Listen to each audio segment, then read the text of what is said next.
Direk Manny Castañeda, natagpo ang wala ng buhay sa kanyang apartment matapos ang 3 araw. Pero bago pong ating balita, huwag pong kakalimutan mag-subscribe sa ating channel at pindutin ang notification bell para lagi po kayo updated sa ating mga balita.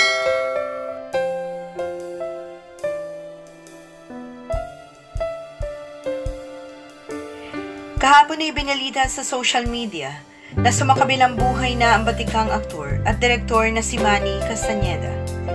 Kinumpirma ito ng kasalukuyang chairperson ng Film Development Council of the Philippines na si Direk Jose Javier Reyes sa pamamagitan ng pagbibigay pugay sa pumanaw na matalik na kaibigan nito lamang Lunes ng umaga, July 1st.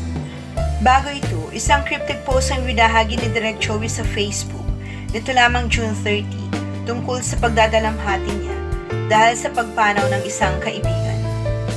Walang binanggit na detalye sa Direk Joey kung kailan at kung ano ang sanhi ng pagpanaw ni Manny Castañeda. Pero ayon sa ulat ng Philstar ngayong araw, natagpuan si Direk Manny Castañeda na wala ng buhay sa kanyang apartment matapos ang 3 araw. Nadiskubre daw na wala ng buhay ang direktor ayon sa kanyang pamangkin na si Michael nang isang tenant daw ang magbabayad ng renta pero hindi na raw sumasagot si Castañeda.